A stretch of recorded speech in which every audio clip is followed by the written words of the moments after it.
দেশের পরিস্থিতি খারাপের চেষ্টা সহ্য করা হবে না, হুঁশিয়ারি দিলেন উপদেষ্টা আসিফ মাহমুদ সজীব ভুঁইয়া। আর ছিনতাই প্রতিরোধে সবাইকে এগিয়ে আসার আহ্বান জানান ডিএমপি কমিশনার।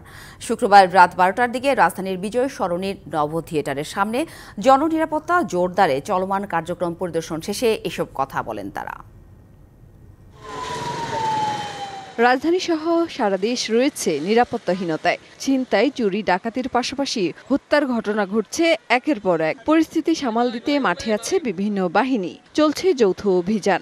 অপরাধী ধরতে রাজধানীর বিভিন্ন পয়েন্টে বসানো হয়েছে ৬৫টি চেকপোস্ট।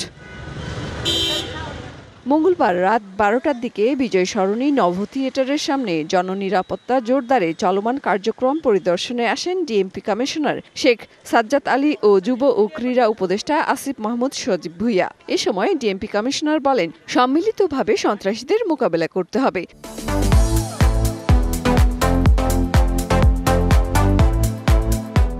ছিনতাই প্রতিরোধে সবাইকে এগিয়ে আসার আহ্বানও জানান তিনি।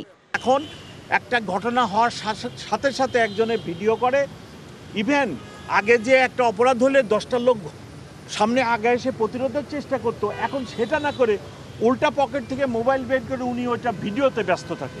ওই লোকটা যে বিপদে পড়ছে, আমরা আগায় যাব, এটা না করে ভিডিও করে। তা আমি এই জন্য সকলকে অনুরোধ করি যে আসেন সবাই প্রতিরোধ গড়ে তুলি, এবং একটা লোক বিপদগ্রস্ত হলে আমরা সবাই আগায় যাই। এসব ঘটনায় রাজনৈতিক ইন্ধনের কথা বলেন যুব ও ক্রীড়া উপদেষ্টা, দেন হুঁশিয়ারি। জুলাই গণঅভ্যুত্থানের পরে আমরা দেখেছি যে প্রত্যেকটা সেক্টরে আমরা তো দেখেছি যে চাঁদাবাজি হচ্ছে। চাঁদাবাজি আবার নতুন করে দেখা গেছে, শুধু আগের যারা কালেকশন করতো তাদের জায়গায় নতুন মানুষজন চলে এসেছে, এবং তাদের পেছনে রাজনৈতিক ইন্ধনও আছে। সরকারের কাছে এই তথ্যগুলো আসে যে কে কিভাবে কোথায় কী করছে।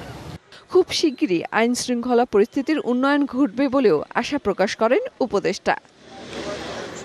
মেহের মনি, ডিবিসি নিউজ, ঢাকা।